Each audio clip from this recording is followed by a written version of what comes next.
तो साथियों नमस्कार और स्वागत है आप सभी का। और अभी हम पढ़ रहे हैं भारतीय संविधान में 42वें संविधान संशोधन अधिनियम के बारे में, जिसे कि वर्ष 1976 में किया गया था।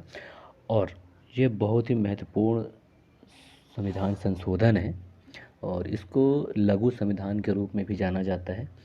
और इस 42वें संविधान संशोधन के द्वारा ही स्वर्ण सिंह समिति की जो सिफारिशें दी गई थी उनको प्रभावी बनाया गया था। अब बात कर लें कि इसमें क्या क्या संशोधन हुआ था। तो पहला ये कि जो संविधान का उद्देशिका है उसमें संशोधन किया गया था। समाजवादी, धर्मनिरपेक्ष और अखंडता शब्द जोड़े गए थे संविधान की उद्देशिका में, जबकि जो नागरिकों का मूल कर्तव्य है उसको जोड़ा गया। ये स्वर्ण सिंह समिति की अनुशंसा पर इसको जोड़ा गया था। संविधान का नया भाग भाग 4 का जोड़ा गया था। और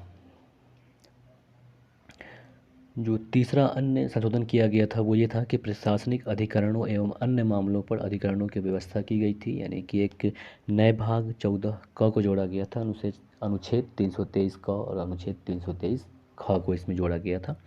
इसके अलावा संवैधानिक संशोधन को न्यायिक जांच से बाहर किया गया था। और जो इसमें पांचवा संशोधन किया गया वो कुछ इस तरह था कि जो न्यायिक समीक्षा और रिट न्याय क्षेत्र में उच्चतम एवं उच्च न्यायालयों की शक्ति में कटौती की गई थी, जो कि काफ़ी विवादास्पद रही थी हालांकि। और अगले संशोधन की बात करें तो लोकसभा और विधानसभा का कार्यकाल जो 5 वर्ष था उसको बढ़ाकर 6 वर्ष कर दिया गया था। और सातवें संशोधन की बात कर लें तो वो कुछ ऐसा था कि नीति निदेशक में 3 नए तत्व जोड़े गए थे, 39 क, 43 क और 48 क। तो 39 क के तहत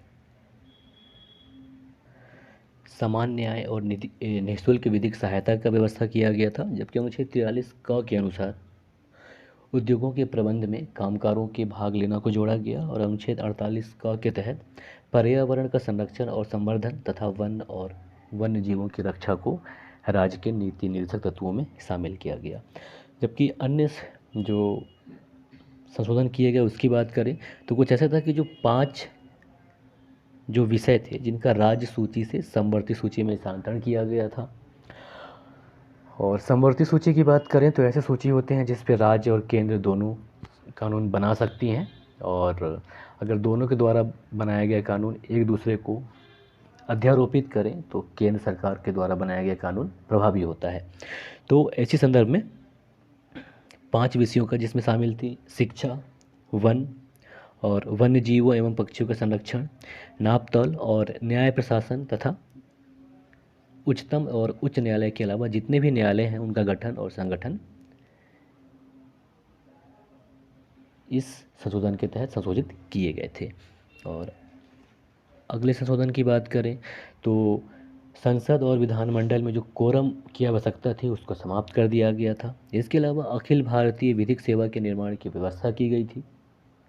और कैबिनेट की सलाह मानने के लिए राष्ट्रपति को बाध्य कर दिया गया था। और इसको पुनः 44वें संविधान संशोधन 1978 के द्वारा खत्म कर दिया गया था।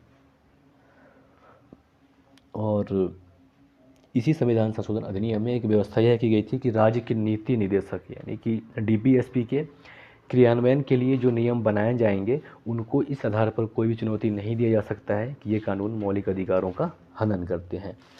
तो ये था 42वें संविधान संशोधन 1976 से संबंधित कुछ प्रमुख बातें। जय हिंद।